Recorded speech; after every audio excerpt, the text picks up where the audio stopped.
Bem-vindos ao JKCast, o podcast de economia, finanças e investimentos, com José Cobori.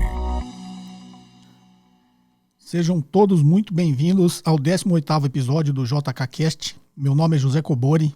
Eu novamente estou sozinho, porque agora em tempos de coronavírus, a gente tem cada um que ficar na sua residência, né? Então o Carlos Duarte está na residência dele, cuidando da sua família, cumprindo aí o isolamento, né, necessário. E eu estou aqui fazendo mais um programa aqui para vocês. Novamente lembrando, quem quiser mandar a pergunta via áudio, pode mandar para o WhatsApp 61 981 17 0005. E quem desejar mandar perguntas em texto, toda sexta-feira lá no meu Instagram, @JoséCobori, vocês podem postar a pergunta. Eu vou começar a responder todas, tá, pessoal? Porque realmente esses dias, desde que eu inaugurei esse do Instagram, eu não tenho tido muito tempo, mas eu prometo que eu vou responder todas. Inclusive agora, nessa época de mercados turbulentos, está vindo muita pergunta, muitas dúvidas, é natural, e eu vou tentar responder, se não aqui no podcast, gravar alguns vídeos no canal, respondendo a pergunta de vocês, tá ok? Então vamos lá, eu vou colocar a primeira pergunta. Olá, Carlos Eduardo. Olá, José Cobori. Primeiramente, gostaria de agradecer por vocês distribuir conhecimento sobre economia e investimento de forma gratuita. Meu nome é Efraim, sou de Limeira, São Paulo, e minha dúvida é a seguinte. Como que o professor José Cobori acha que ficará a situação das startups depois dessa crise que a gente está passando aqui? Sei que às vezes não dá para mensurar, tanto que ela nem acabou, acredito que ela está no começo, mas como ficariam as situações das startups após esses dias? Compensa mesmo? É viável fazer investimentos em startups? Bom, Efraim, de qualquer forma, o investimento em startup é um investimento, quando você fala em investimento em empresas, né, é o investimento mais arriscado que tem, porque a maioria das startups ela ainda não tem, muitas não tem nem receita, né, muito menos lucro. Ou seja, são ideias, né, que prometem aí, corrigir alguma ineficiência do mercado, e por isso elas recebem investimentos aí no início de investidores anjo, né, de capital semente, depois isso pode se profissionalizar mais um pouco com fundos de venture capital, e até eventualmente fundos muito maiores acabam investindo em startups, né, como o SoftBank, que tem o dinheiro barato lá de juros negativos do Banco do Japão, né? Na realidade, essa crise de liquidez, acho que tem até uma outra pergunta aqui, que eu complemento, ela afeta muito mais a economia real. A startup, de qualquer forma, ela ainda é uma promessa de futuro, né? Digamos, eu invisto em startups, né? Eu tenho investimento em 3 startups. De qualquer forma, o investidor em startup ele não está pensando em obter um retorno via lucro, até porque o lucro das startups são todos reinvestidos no crescimento da empresa, mas ninguém está vislumbrando algo, no mínimo aqui, há 5 anos, né? Então, você tem um investimento em startup, você já sabe que é uma empresa que vai te dar retorno no longo prazo. Se der, né? Por que ela é arriscada? Porque a grande maioria acaba nem saindo do papel, né? E a grande maioria que sai do papel não dá lucro. Então, por isso é muito arriscado, porque é um percentual muito pequeno das startups que realmente viram um negócio lucrativo e dá retorno para o seu acionista, para o seu investidor. Então, assim, sob o ponto de vista da startup, como eu sou um investidor em startup, me preocupa muito mais se aquele negócio, que é a preocupação anterior, se aquele negócio realmente vai atender alguma ineficiência do mercado, da economia ou de algum setor específico, né? Porque as startups são empresas aí disruptivas, geralmente que utilizam tecnologia para corrigir uma ineficiência no mercado.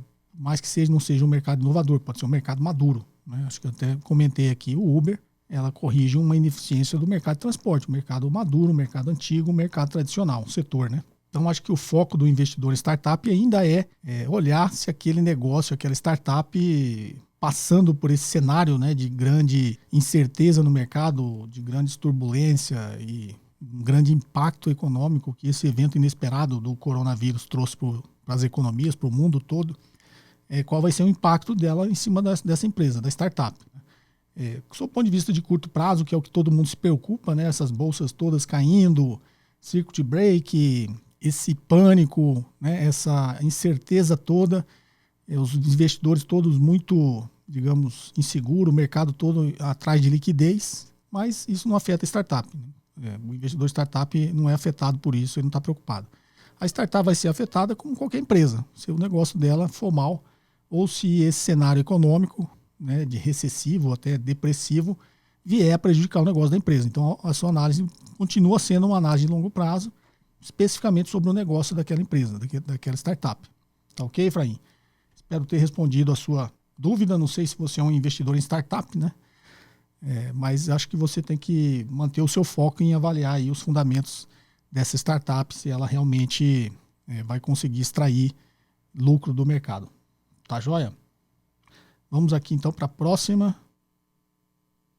Olá, professor Cobori. Aqui é o Edson de São Paulo. Parabéns pelas suas explicações, sempre bem didáticas, muito claras, muito elucidativas. E a minha pergunta é o seguinte: essa semana, com essas quedas e toda essa questão do petróleo e do coronavírus e a queda da Bolsa nos Estados Unidos e no mundo inteiro, os Estados Unidos, parece que ontem, sexta-feira, injetou 1,5 trilhão de dólares na economia e aí a Bolsa subiu. Eu gostaria que o senhor explicasse de uma forma aí didática como que essa injeção de dinheiro reflete na economia e especificamente na valorização das ações na Bolsa, né, no primeiro momento. Teria essa injeção de dinheiro alguma relação com a recompra de ações ou a explicação é apenas outra? Bom, Edson, isso foi uma medida inédita, né? Na realidade, tudo que está acontecendo atualmente parece bastante inédito, né? A magnitude de tudo isso e, digamos assim, é um evento inesperado, imprevisível, que eu sempre falei, né? Que isso sempre pode acontecer e isso pega todo mundo de surpresa.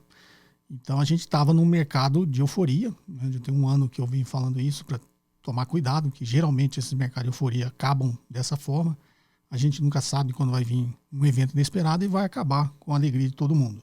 Então, por isso que o investidor ele tem que ser sempre muito consciente, olhar sempre a longo prazo, né? E investir em empresas, em fundamentos de empresas, tá? Porque essas empresas que sobrevivem a essas grandes crises. Essa injeção de liquidez é muito inédita, mas ela não tem nada a ver com o que você falou de recompra de ações. Ela afeta porque ela afeta a liquidez, né? Então, explicando um pouquinho, a explicação deveria ser muito mais longa e complexa, né? Tem uma aula que eu falo só sobre isso no meu curso, mas aí vai tomar muito tempo de vocês. Vou tentar ser até um pouquinho mais didático e explicar.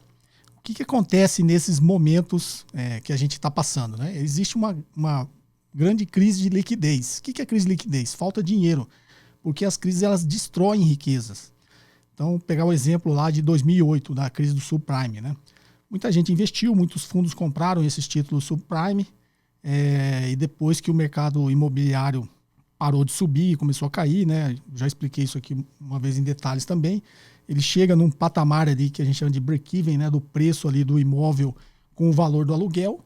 Esse negócio não se sustenta mais porque muita gente se financiou para alugar o imóvel e pagar o investimento, isso acabou virando um negócio. O ativo imobiliário caindo de valor, chega um momento que essa conta não fecha, os imóveis começam a ser devolvidos, né? E aí eles entram na ponta de venda, né? O mercado tudo compra e venda, né? Oferta e procura. Então, enquanto você está na ponta de compra, você está ajudando o preço a subir. Quando você passa para a ponta de venda, você está ajudando o preço a cair. Foi isso que aconteceu lá. Existiam muitos títulos atrelados a esses financiamentos imobiliários, né? Os famosos CDOs, os CDS, né? Que eram o contrário, que era o Credit Default Swap. Então, existia muita alavancagem, muito dinheiro sendo fabricado com esses papéis, né? Com esses créditos imobiliários. E aí, quando essa continha não fechou, os imóveis começaram a cair, eles eram um lastro, né? Esse fluxo desses negócios imobiliários, desse financiamento, era o lastro desses papéis, eram os fluxos de crédito para esses papéis. Eu até acho que já expliquei, não sei se foi na aula ou foi aqui, que as nossas CRIs é uma espécie de subprime, né? É óbvio, só estou falando o ativo em si, né? O CRI é um certificado de recebível imobiliário. E os subprimes lá geraram muitos certificados de recebíveis imobiliários. Então, ele tem que ter um fluxo de pagamento nesse crédito imobiliário. Então, o que aconteceu? Esses papéis viraram pó, porque eles deixaram de ter lastro, o lastro deles, esses imóveis e esses fluxos de aluguéis e de pagamento dos financiamentos. Ele, da noite para o dia, começou a perder o lastro, esses papéis deixaram de valer alguma coisa, né? Talvez nada, né? Muitos viraram pó. Só que tinha fundos no mundo inteiro que tinham comprado esses papéis. Então, o que é um fundo de investimento, né? Para vocês que já investem ou até para quem não investe. Um fundo de investimento é um condomínio de investidores, né? Você entra lá e compra uma cota daquele fundo. Ou seja, você passa a ser sócio do fundo, tá? O fundo, ele tem CNPJ, né? Ele tem personalidade jurídica própria. É como se fosse uma empresa, um fundo de investimentos, tá? Para quem está investindo em fundos. Você é cotista daquele fundo, ou seja, eu sou sócio daquele fundo. Só que aquele fundo pega o seu dinheiro e compra ativos no mercado. Se esses ativos deixam de ter valor, você, como cotista do fundo, vai perder também. Como sócio do negócio, você vai perder dinheiro nisso aí, né? Você vai destruir riqueza, que a gente fala nessas crises, que acontece? Um processo de destruição de riqueza. Você tinha 100, agora caiu tudo, você tem 50. Então, teoricamente, destruiu metade da sua riqueza, do seu patrimônio. Se você é um cara que tem capacidade, tem outros investimentos, o que você faz quando falta liquidez? Você vai e vende os outros ativos que você tem. Então, imagine que você tinha dinheiro nesse fundo, você tinha imóveis, você tinha ações, você tinha títulos do Tesouro, de repente você perdeu metade do seu patrimônio ou você estava um pouco mais concentrado, digamos lá, em ações. Perdeu não, tá? Por isso que eu falo, você está no longo prazo, você só perde se você vender.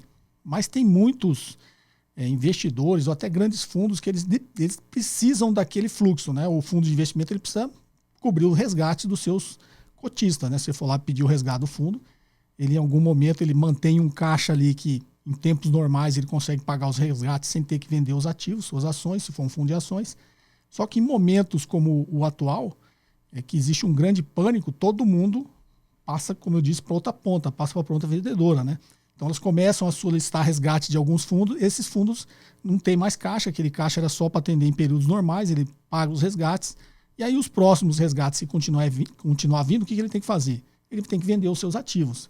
Então, muito desses movimentos tem muito, digamos, investidores, né, operadores grandes no mercado que estão vendendo os seus ativos também para cobrir essa liquidez que os investidores estão procurando, né? Então, você perdeu 50% lá em ações, você tem essa noção, porque você ia precisar daquele dinheiro, você tem que ir atrás desse que você perdeu para cobrir certos compromissos, você vai lá, liquida posições suas em outros mercados. Então, você imagina isso na escala global que está sendo, né? Houve um processo de muita destruição de riqueza, que é a característica das bolhas, né? A Bolsa Americana, o índice Standard Poor's 500 subindo, o índice Bovespa subindo, o mundo inteiro subindo, veio um evento inesperado, né? Que eu até brinquei que é o alfinete, né? Furou a bolha, o negócio começa a derreter, começa a cair, aciona circuit break, como vocês viram, pânico geral. Todo mundo ali tem uma sensação de que perdeu riqueza. Não é por isso que eu falo, o investidor de longo prazo, não, ele não precisa fazer nada. Ele está vendo ali, vai cair, ele sabe, o mundo não vai acabar. Pelo menos a gente espera, né? O mundo não vai acabar. E assim que o mundo se estabilizar e se recuperar, lá na frente, a economia volta novamente para um ciclo de prosperidade. Então, o investidor de longo prazo, ele está de olho nisso, né? Então, ele não precisa se preocupar com essa volatilidade de curto prazo. Só que tem muitos investidores, muitos agentes do mercado, os agentes econômicos, como todos nós somos, que estão posicionados no curto prazo. Então, esses têm uma pressão para tomar uma decisão no curto prazo. Porque ele não sabe se a bolsa vai continuar caindo, vai ficar um mês caindo, vai ficar 2 meses caindo. E ele tem uma necessidade de liquidez, ele vai ter que liquidar a sua posição. Ele tem essa pressão para tomar essa decisão. Um investidor de longo prazo não tem, né? Por isso que eu sempre oriento para você fugir desses riscos que eu chamo que é o risco do mercado, né? Fica só com o risco da empresa. O risco da empresa é um negócio dela se dá lucro ou não. Se você opera no curto prazo, você tem o risco da empresa e tem o risco do mercado, porque o mercado fica volátil assim, você acaba sendo prejudicado. Então, o risco de mercado é que você elimina ele com o tempo, né? Com o horizonte de tempo que você está investindo. Toda essa explicação para explicar para você que nesse processo todo de pânico nos mercados, existiu um grande processo de destruição de riqueza.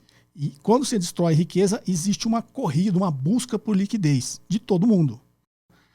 Então houve uma destruição de riqueza, as pessoas vão tentar resgatar, vender os seus ativos em outros mercados para recompor aquela liquidez, daquela destruição de riqueza que ele perdeu. Num movimento de pânico, como eu já expliquei, todo mundo tem tendência de voltar para casa, não é isso? Um movimento de pânico aqui, para onde você vai? Para sua casa. E o investidor é a mesma coisa, né? O investidor estrangeiro está no Brasil, o que ele quer? Ele quer voltar para o país dele. O que ele faz? Liquida as posições dele que ele tem eventualmente no Brasil.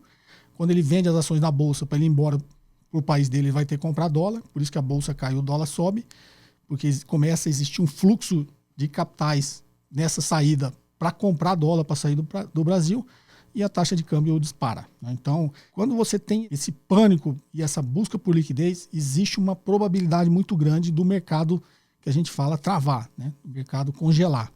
Congelar por quê? Porque quem tem liquidez não vai querer dar, né? E quem não tem vai quebrar. Só explicando aí sobre o ponto de vista do sistema financeiro, que é que o Banco Central tenta atuar para minimizar os danos, né? Esses 1,5 trilhão é para tentar minimizar dano. Tentar manter a economia minimamente funcionando para ela não travar. Então, o que aconteceu lá na crise do subprime em 2008? Eu vou dar um exemplo brasileiro para vocês entenderem.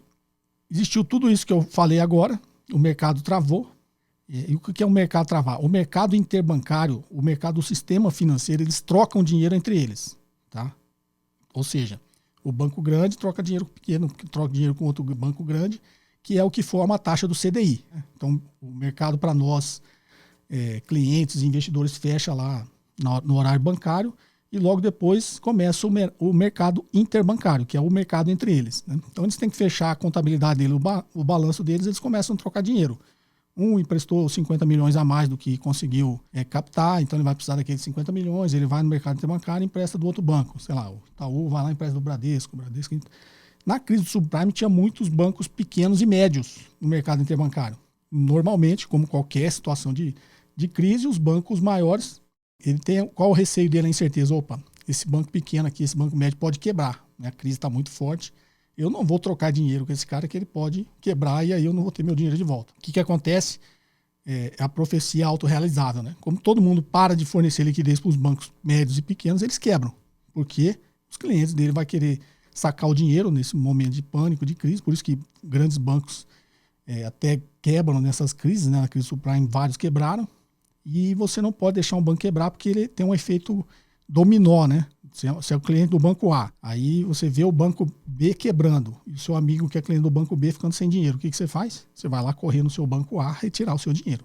Então, vai existir uma corrida muito grande para sacar o dinheiro dos bancos e, como eu já expliquei, acho que até na fábula do Estado da Ilha, né, o dinheiro físico não existe, tá, gente? A grande maioria do dinheiro não existe. O dinheiro físico não existe, tá? Então, mas se todo mundo for sacar, quebra o banco. Porque esse dinheiro não existe, né? Você colocou R$100 no banco, ele pegou aqueles seus R$100 e tem o fator multiplicador, né? A multiplicação do dinheiro, mas esquece isso porque esse dinheiro seu ele multiplicou e esse dinheiro foi emprestado para alguém que tem prazos diferentes.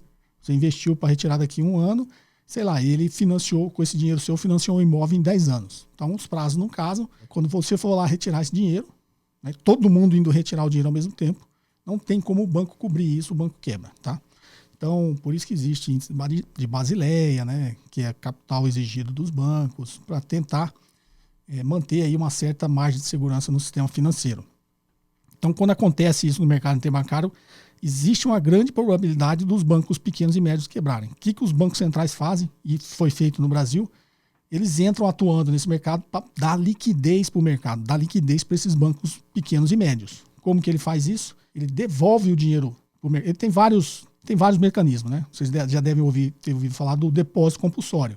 Depósito compulsório é de cada R$100 que você deposita lá no banco, ele não pode pegar esses seus R$100 e utilizar para as operações dele, porque senão ia ter um poder de multiplicação infinito. Acho que na fábula eu explico isso, mas no outro episódio talvez eu explique isso com mais detalhes. Porque se o banco pegar os seus R$100 e conseguir operar esses R$100, ele tem um poder de multiplicação, digamos, infinito, né? Porque esses R$100 uma hora vai voltar para o banco e aí ele vai fazer a mesma coisa de novo. Então por isso que tem um depósito compulsório. Ele tira o Banco Central fica com a parte desse dinheiro, agora acho que é 20 e tantos %, foi durante muito tempo 45%, na crise subprime era 45%. Isso quer dizer que cada R$100 que o investidor ou o correntista depositava no banco, o banco só podia usar R$55 nas suas operações. 45 ficava lá como depósito compulsório no Banco Central. O que é o Banco Central? Ele pode fazer operações que a gente chama de redesconto. O que são operações de redesconto? É um empréstimo para os bancos, né? Você vai pedir dinheiro emprestado para o banco. Quando o banco precisa de dinheiro, ele vai pedir dinheiro emprestado para o Banco Central. E o Banco Central utiliza o quê? Esse depósito compulsório. Então, o Banco Central tem uma série de ferramentas para utilizar nesses períodos, e ele utilizou isso em 2008, que ele foi operações de redesconto, ou seja, emprestando dinheiro para as instituições financeiras. Nesse mercado travou os bancos pequenos e médios, o Banco Central emprestou dinheiro para eles, né?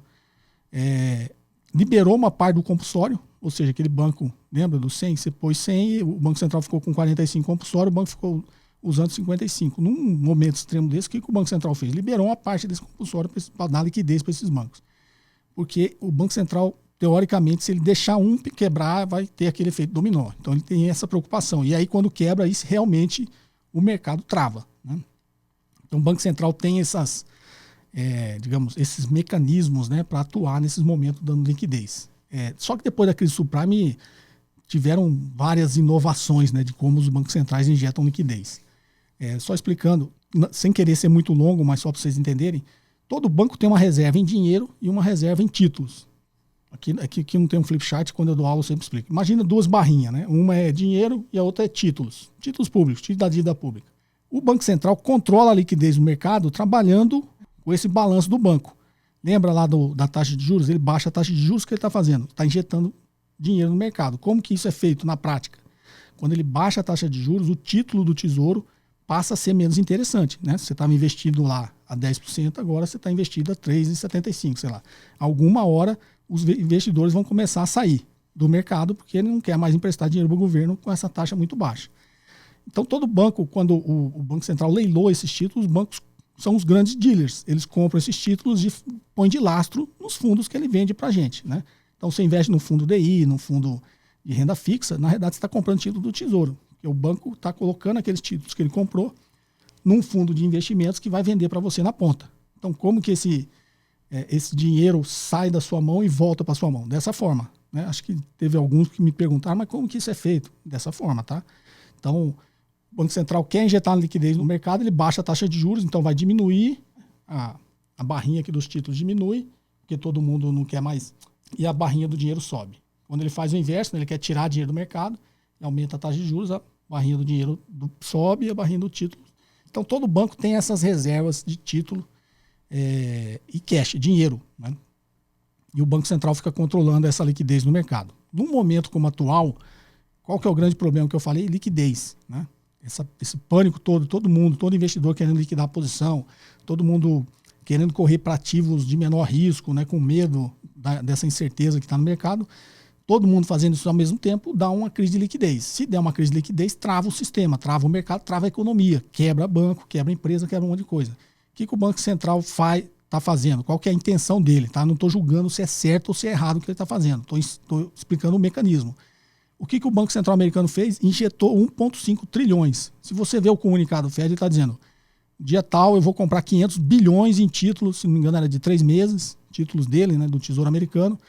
E no dia seguinte eu vou comprar mais 500 de títulos de 1 a 3 meses, se não me engano. Acho que ele colocou 500 bi num dia e 1 tri no dia seguinte, né? Então deu 1,5 trilhões de dólares, né? E como que ele faz isso? Ele recompra os títulos que está no banco. Lembra da reservinha aqui? Ele vai lá e fala, vou recomprar 1,5 trilhão em título do Tesouro, né? Título do Tesouro Americano. Então, quando ele compra esses títulos, o banco está vendendo os títulos para o Banco Central, título do Tesouro para o Banco Central, e o Banco Central está comprando esse título, está injetando. O que o Banco Central está fazendo? Está diminuindo a barrinha do banco aqui, de título, e aumentando a barrinha do dinheiro, né? Então, ele está injetando dinheiro no mercado. É óbvio que o Banco Central ele não sai dando dinheiro na rua. Ele injeta o dinheiro via sistema financeiro, né? E essa é a forma que ele tem de injetar dinheiro. Aí os bancos agora, com um caixa maior, o que o banco tem que fazer? Tem que botar esse dinheiro para render no mercado, né? Que é a intenção de todo banco. O que o banco vende? O banco vende dinheiro, né? Então o banco naturalmente vai pegar esse produto dinheiro que ele tem, que eu sempre chamo dessa forma para vocês entenderem melhor. Então ele tem agora o produto dinheiro, ele tem mais no estoque dele, ele vai começar a tentar colocar esse dinheiro no mercado, tá? É dessa forma que é feita essas operações, tá, pessoal?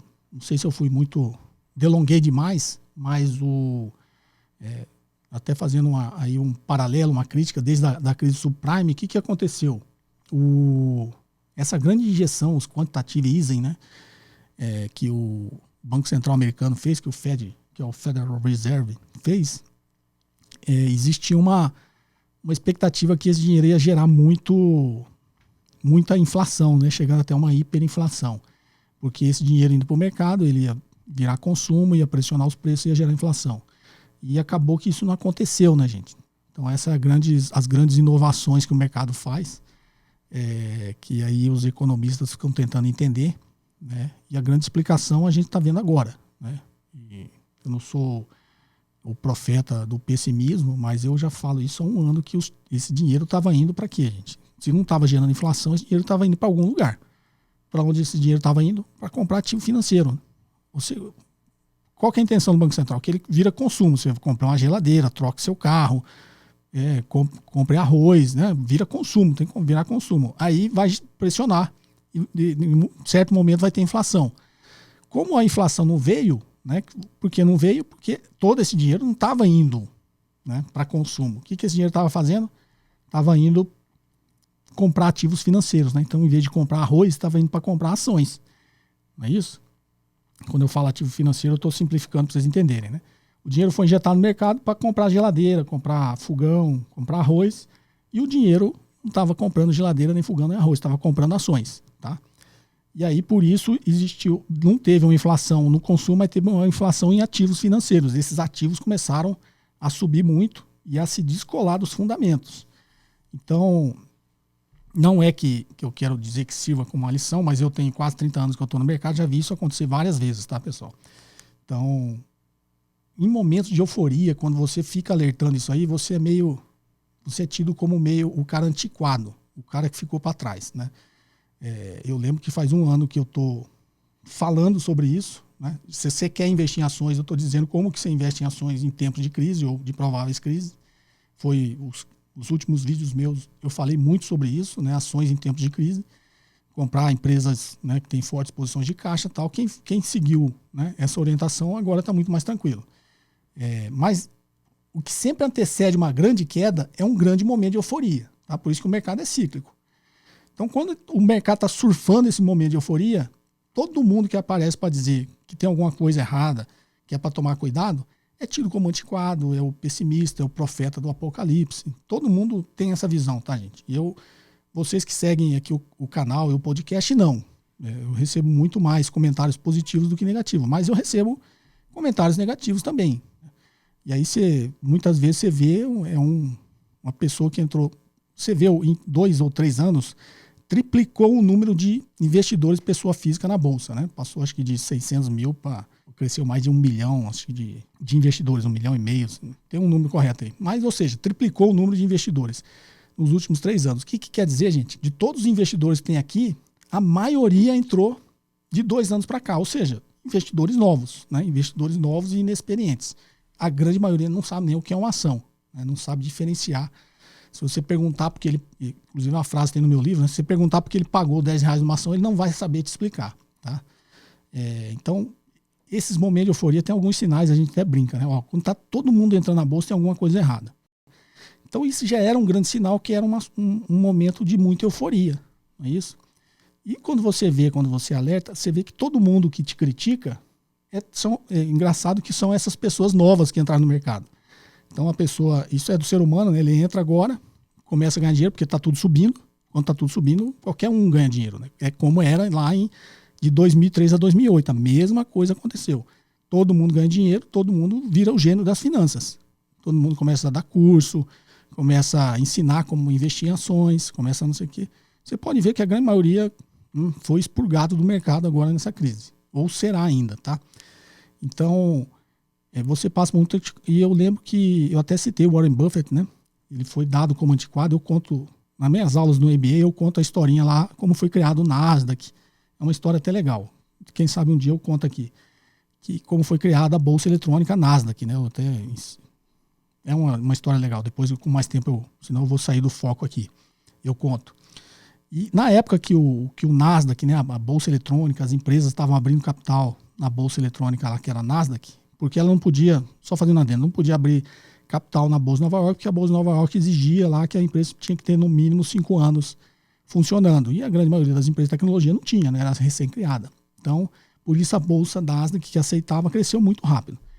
E aí foi a famosa bolha do .com. Eu tô falando de uma grande crise antes ainda do subprime, né? Que da Nasdaq foi lá em 2000, 2001. Depois, nesse período, teve várias crises pequenas, tá, gente? Tô falando só das grandes. Teve lá em 2000, 2001, depois teve agora em 2008 e tá tendo essa agora. Tá? E cada crise que vem, ela é meio sem precedente. É sempre uma coisa nova, né? Porque o ser humano, ele descobre que fez uma besteira lá no mercado imobiliário e deu o subprime. Naquele lá provavelmente ele não vai fazer, tá? Mas ele vai inventar outra besteira para fazer. Isso é do ser humano, não é isso?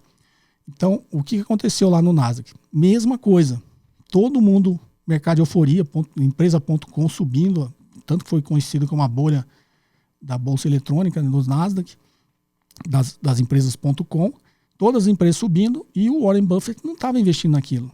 Eu lembro que na época você lia os artigos, tá todo mundo tirando sarro. É a mesma coisa que eu tô falando, é antiquado, ficou para trás, velho, gagá.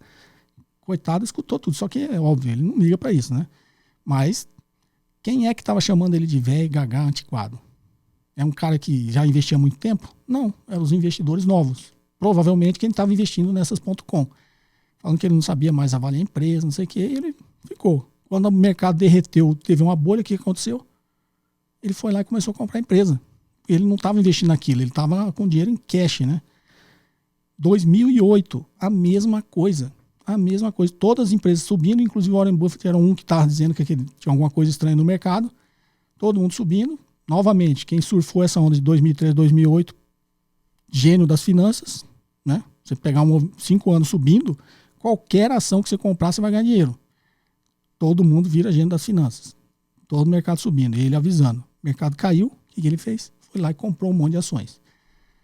Comprou a companhia ferroviária inteira, comprou 5% do Goldman Sachs, ele fez a feira, né? Agora, a mesma coisa, gente. Acho que a bolsa subindo, já tem 2 anos para cá, as pessoas também tirando o sarro dele, de novo, né? E ele tava com, acho que o primeiro vídeo que eu gravei, falei que já tinha mais de 100 bilhões de dólares em caixa. Ou seja, ele não estava comprando, ele estava vendo que o negócio está subindo demais, os preços estão esticados, né, descolado do fundamento, eu não vou comprar. Não é um tal do preço importa ou não, eu não vou comprar, ficou com o dinheiro em caixa. O mercado derreteu agora, o que vocês acham que ele vai fazer com 180 bilhões em caixa? Vai comprar ações baratas, tá? Novamente, antes disso acontecer, é o velho gagá, é o cara antiquado, é o cara que não sabe avaliar a empresa. Por quê? Porque ele estava perdendo do Standard & Poor's 500, que é o índice da Bolsa de Nova York, né? O índice da nossa bolsa, que é o Ibovespa, da Bolsa de Nova York é o Standard & Poor's 500, que são das 500 maiores empresas americanas, né, listadas na Bolsa de Nova York. E aí o índice Standard & Poor's 500, né, óbvio, explodindo lá, máximas e máximas, como a nossa aqui, né? E ele, né, os investimentos dele, da Berkshire Hathaway, né, ficando para trás, tá perdendo do Standard & Poor's há muito tempo, e o cara já era, não sei o quê. Pergunta aonde é que está o índice Standard & Poor's 500 agora e onde é que está as ações da Berkshire Hathaway. Perdeu porque todo mundo perde, mas tenho certeza, eu não olhei, tá? Mas tenho certeza que perdeu muito menos que o índice Standard & Poor's 500. Então, se você tirar a foto agora, o fundo dele rendeu muito mais que o Standard & Poor's 500. A foto de uma semana atrás, ele estava perdendo para o Standard & Poor's 500. Então, a gente tem que respeitar as pessoas que têm mais experiência no mercado, gente. Isso é do ser humano, né? A gente entra no negócio agora, o cara entra no cassino agora. Né? Aposta na roleta, ganha. O que ele começa a achar? Que ele é o gênio do cassino. Né? Aí o que ele faz? Continua jogando, joga na roleta, joga blackjack, joga tudo. Só sai de lá a hora que perder tudo. Então, a gente tem que ter a humildade de frente ao mercado primeiro, porque o mercado sempre prega essas peças, tá, gente? E essa aqui não vai ser a última. Daqui 5, 10, sei lá quantos anos, ninguém sabe. Vai ter novamente uma grande crise. Se você olhar os gráficos, eles são cíclicos, né? Parece um eletrocardiograma, tanto no curto prazo quanto no longo, né? Só que o longo ele tem uma... eu costumo dizer que tem aquele formato de chicote, né? Depois eu também conto isso aí. Então, a gente tem que ter esse respeito, né? Pelas pelo mercado primeiro e por aquelas pessoas que já passaram por várias crises e sabem como isso acontece, né? Sabe as peças que o mercado prega, sabe as seduções e as tentações que tem no mercado, né? Todo mundo... Por que entrou esse monte de investidor agora recentemente? O mercado seduz, está tudo subindo. O ser humano tem aquele sentimento de não querer ficar fora da festa. Não tem aquilo? Meu vizinho está ganhando, meu cunhado está ganhando, meu primo está ganhando. Cara, eu vou lá ganhar também. Eu não sei nem o que é. Está ganhando dinheiro com ações. Vou lá também comprar ações. Então, o que eu sempre prego, não compre, não faça nada que você não saiba o que você está fazendo, você não tenha domínio e conhecimento daquilo. Tá ok? Então, Edson, essa injeção de 1,5 tri não tem nada a ver com ações, tá? Eu até divaguei um pouquinho aqui, né? Esse 1,5 tri foi para injetar liquidez no mercado e ele é feito dessa forma que eu expliquei, tá? Eles recompraram títulos dos bancos, diminuiu a reserva de título do sistema financeiro e aumentou a reserva de dinheiro para esse dinheiro ali não deixar o mercado travar, né? Aquela liquidez que fica uma grande procura por dinheiro num curtíssimo prazo, você enxuga o mercado, por isso que a gente fala liquidez, né? O mercado some o dinheiro do mercado. Então, o Banco Central injeta para tentar pelo menos manter funcionando ali o mercado interbancário, né? O crédito ali entre as instituições, entre os agentes econômicos que procuram por liquidez, tem que achar. Então, o Banco Central americano, vocês devem ter visto, fez um acordo agora com vários bancos centrais no mundo, inclusive o Banco Central brasileiro, que é para quê? Dar liquidez no dólar, né? O dólar também não disparar e subir demais, que isso também não é interessante para os Estados Unidos, né? Para nenhum país, tá? Altas volatilidades não é interessante para nenhum país. Porque se o dólar fica muito caro, os produtos americanos ficam muito caros, né? E aí ele acaba sendo prejudicado. Tá joia, pessoal? Então, uma explicação um pouquinho mais longa aí, mas espero não ter entediado vocês. Tá joia, pessoal?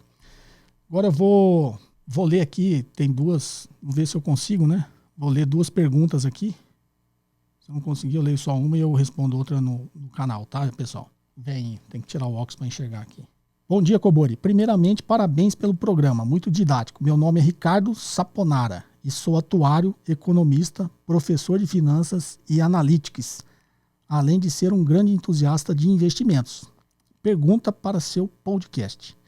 Dado a característica da volatilidade do mercado de ações, por mais que sigamos uma estratégia fundamentalista, não seria apropriado sempre ter 2 ou mais níveis de stop loss para minimizar as perdas e poder recomprar em níveis mais baixos as ações das empresas que admiramos? Forte abraço. Bom, Ricardo, essa é uma dúvida comum, tá? De todos os investidores, a maioria dos investidores, né? Principalmente esses que operam análise técnica. Eu já falei alguma coisa aqui no canal também sobre... acho que veio uma pergunta, falou assim, por que a gente não opera no curto prazo, ganha dinheiro no curto prazo, esse dinheiro que a gente ganha no curto prazo eu vou lá e ponho no longo prazo? Porque não faz sentido, né? Se você está ganhando lá no curto prazo, quem é que está ganhando no curto prazo vai tirar esse dinheiro para ganhar no longo prazo? Não. O cara está ganhando, né? Qual o sentido dele parar? Eu vou parar de ganhar aqui e vou ganhar ali. Ou ele faz as coisas no longo prazo ou ele faz as coisas no curto prazo. Eu sempre defendi isso. Porque o curto prazo é sedutor, tá? Você ganha 20% em 2 dias... Aí você vai para o longo prazo e fala assim, puta, que vou levar 2 anos para ganhar isso, o que o cara faz? Fica no curto prazo.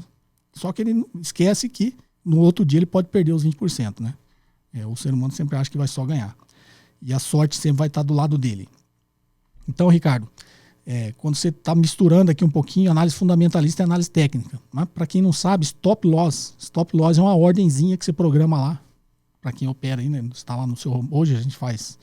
Tá tudo muito moderno, eu sou ainda da época que era pregão gritado, você tinha que ligar na bolsa.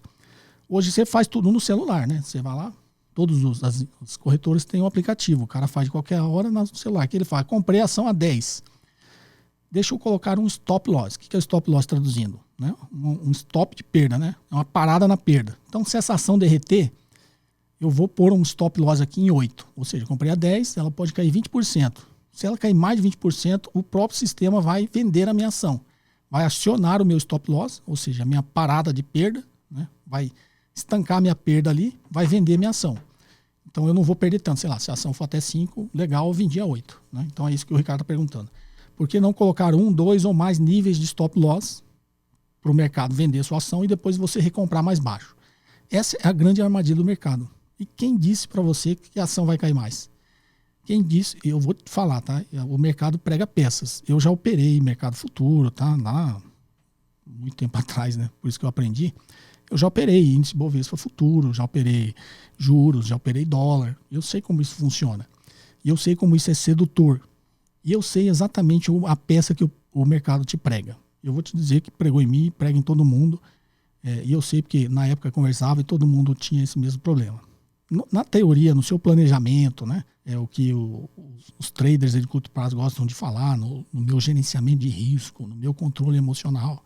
Isso funciona tudo no papel, tá? Quando você estiver no mercado, isso não vai funcionar, não. Então, assim, você coloca ali o stop loss. O que o mercado faz? Ele cai, aciona o seu stop loss e, de sacanagem, ele volta a subir. Aí ele volta a subir, você fica com qual sensação? Eu não devia ter botado o stop loss ali. Ó. Se eu tivesse colocado ele um pouquinho mais embaixo, ele não tinha acionado e eu não ia perder essa subida. Isso provavelmente aconteceu nessa semana, tá, gente? A bolsa caiu 15% no dia, depois no outro dia ele subiu quase isso durante o dia, depois fechou um pouquinho mais baixo. Mas fez esse movimento, né? Caiu pra caramba e subiu. Então, nessa sua pergunta, Ricardo, você está imaginando que ele caiu, acionou o seu stop e ela vai continuar caindo. Para aí você ir lá e recomprar mais baixo. Se o investidor souber que a ação vai cair mais baixo, ele não precisa nem de stop loss, concorda? Você vende antes de cair. Se você tem certeza que vai cair, você vende antes de cair. Quando ela cair mais, você compra mais baixo. Que inclusive é o que todo mundo quer fazer, né? Quer comprar na baixa e vender na alta. Ou quem está vendido quer vender na baixa e recomprar na mais baixa ainda, né? Que é o que você está falando. Está caindo, eu vendo aqui, continua caindo, eu recompro aqui de novo. Você está partindo do pressuposto que esse movimento vai acontecer, tá? Mas eu vou falar para você que esse movimento não vai acontecer. Como foi essa semana? Provavelmente o mercado derreteu aquele dia, teve aquele circuit break, caiu quase 15%. Deve ter acionado milhares de stop loss no caminho, concorda? Veio derretendo, veio acionando stop loss. Por isso que o movimento de pânico, gente, ele acaba tendo um efeito inercial, né? Por quê? Porque ele começa a cair, tem ordens automáticas em todos os níveis sendo acionadas. Que é automática, sim, é o sistema, né? O robozinho lá que está acionando. Então, quando ele vem num movimento muito rápido de queda, que é o que tem nesses momentos, um pânico, ele começa a cair, começa a acionar todos os stop loss no caminho. Aí que ele cai mesmo, derrete, não é isso? Aí ele derrete, chega lá no fundo, acabou essas ordens aqui de stop loss no caminho, né? Pra você ver, ela sempre cai assim, aí chega lá no fundo, ela dá uma arrefecida, por quê? Porque acaba a liquidez, né? O que é a cotação de preço? É mais gente vendendo do que comprando. Tem mais gente vendendo que comprando. O preço vai caindo. Imagina que isso aqui é comprador e isso aqui é vendedor. Tem mais gente vendendo do que comprando. Então o preço tende a cair, né? O cara que está comprando que fala, opa, você tem muito mais gente querendo vender e só eu querendo comprar, o que eu faço? Tem 10 caras querendo vender e só eu que estou comprando. Eu vou ficar esperando esse cara chegar aqui, né? Se você olhar no broker, aquelas tabelinhas de oferta de compra e venda, né? Não tem liquidez, vou ficar aqui. Aí esses caras, os 10 começam a brigar entre eles, começam a baixar o valor da ordem até chegar aqui. Quando chega aqui, aciona, o preço cota aqui, não é isso? Aí tem um nível mais embaixo aqui. Os caras falam, opa, você quer vender? Eu tô aqui, ó. Aí vai caindo. Então, só que, estou falando de uma forma assim, para vocês entenderem, né? Quando ele vai caindo, ele vai acionando todos os stop loss. Vai chegar um momento que esse equilíbrio aqui entre oferta e procura começa a não ficar tão diferente, começa a ficar um pouquinho mais igual. É quando ele dá aquela derretida e dá aquela estacionada. Não é isso? Pode ter um novo evento, né, que vai acontecer no mercado. O que vai acontecer? Vai voltar a derreter. Se não, quando abre no outro dia, acontece o que aconteceu agora, né? Todo mundo, opa, caiu demais. Aí aumenta aqui, tem muito mais gente querendo comprar aqui do que vender. Aí ele começa a subir, né? Todo mundo inverte a emoção, né? Fala, opa, agora eu vou correr e comprar porque ficou muito barato. Aí tem muito mais gente comprando do que vendendo, o preço sobe de novo. Essa sua estratégia, Ricardo, só essa ilustração toda para dizer que essa sua estratégia não vai funcionar. Primeiro, se você está usando análise fundamentalista, não faz sentido você usar o stop loss, né? O sócio da empresa só vende ação se a empresa ficar ruim. Não é isso? Se a empresa não ficou ruim, é um evento de mercado, por que você vai vender ação? Então, primeiro pressuposto é esse, tá? Segundo pressuposto, você está pressupondo que ele vai acionar o seu stop loss e vai continuar caindo. Não é isso? E aí você vai recomprar lá embaixo. Isso não vai acontecer, tá? Eu estou dando um exemplo real que aconteceu essa semana. Bolsa derreteu num dia, com certeza acionou um monte de stop loss, no outro dia ela subiu. Todo mundo que foi estopado no caminho, no outro dia deve ter ficado com aquela sensação, né? não devia ter posto esse stop loss. Ó. Devia ter posto ele mais embaixo. Né? Se eu tivesse posto ele mais embaixo, não tinha acionado e eu não tinha perdido essa alta. Esse sentimento sempre tem, tá? E aí, quando subiu tudo, você imagina o que a grande maioria fez. Opa, agora subiu, vou vender. Né? Ou vou comprar mais, está subindo mais. Cada um tem um sentimento. Aí o mercado prega uma peça de novo, no outro dia ele cai de novo. Então, os momentos atuais são momentos de alta volatilidade, altas incertezas no mercado. Se alguém te falar que sabe o que vai acontecer amanhã, está mentindo, não sabe. Ninguém sabe. Tá? Você pode até imaginar ou torcer para que aconteça alguma coisa, principalmente no mercado de ações. Mas ninguém sabe o que vai acontecer. Tá, gente? Infelizmente, essa crise atual é sem precedentes, né? Eu até brinquei no outro vídeo que os economistas entre eles sempre brincam, né? Que era o negócio da taxa de juros, né? Não adianta você baixar a taxa de juros que as pessoas não vão usar o dinheiro. Que é a famosa... você pode levar o cavalo até a água, mas você não pode obrigar ele a beber água. A gente está numa situação tão inusitada que agora eu não consigo nem levar o cavalo até a água. Essa crise, infelizmente, a gente está assim. Antes era assim, eu não consigo fazer o consumidor gastar esse dinheiro no shopping. Só para ilustrar, para ficar bem simples, né? Você pode levar o cavalo até a água, mas não pode obrigar ele a beber água. O que os economistas estão falando com essa ilustração? Olha, eu posso levar o consumidor até o shopping, mas eu não posso obrigar ele a comprar, né? Gastar o dinheiro. A gente está numa situação que eu não consigo nem levar o cavalo até a água, ou seja, eu não consigo nem levar o consumidor até o shopping, muito menos fazer ele gastar. Então a gente está numa situação completamente inusitada. Se alguém falar que previu isso é mentira, ninguém consegue prever um negócio desse. Como eu sempre digo, eventos inesperados e imprevisíveis. O próprio nome já diz, né? É um evento imprevisível. Não tinha como prever, tinha como imaginar que se viesse um evento inesperado ia desencadear uma grande crise, porque os ativos estavam todos esticados. Vocês olharem desde o primeiro podcast, eu sempre falei isso, tá? Não que eu estava prevendo, tanto que vocês, quando perguntavam, vem uma grande crise, eu falei, não sei. Eu sei que os ativos estão esticados, que os preços se descolaram dos fundamentos. Então, quer comprar uma ação, descubra o valor da ação para você comprar num valor abaixo, num preço abaixo, não é isso? Se você descobre que a ação está 10 e o mercado está vendendo a 15, por que diabos você vai comprar essa ação? É uma grande discussão aí do pessoal que gosta de falar de preço importa ou não. Aí comprou lá 15, o mercado derreteu, agora está 5. Sabe quanto tempo vai demorar para essa ação voltar para 15? Talvez nunca volte. Como era o da Petrobras, naquela grande capitalização, chegou a 47. Quanto que está a ação da Petrobras hoje? Então, não vai voltar para aquilo, eu creio que... Não vou falar nunca mais, que é difícil você falar que as coisas são impossíveis, mas vai levar muito tempo, se chegar, tá? Então, nesse meu exemplo simples, você está lá, você está vendo que o mercado está esticado. Os preços estão muito acima do valor. Né? Na minha analogia, o valor é 10, o mercado está negociando a 15. Legal, vou comprar essa ação. Por que você vai comprar essa ação? Aí veio essa crise agora. Provavelmente, isso é uma ilustração, exemplo, tá, gente? Provavelmente essa ação que estava 15, agora está 5. Várias empresas aí perderam muito mais de 50% do valor, tá? Se vocês olharem na bolsa. Muito provavelmente essa ação está 5. Você sabe quando é que essa ação vai voltar a 15?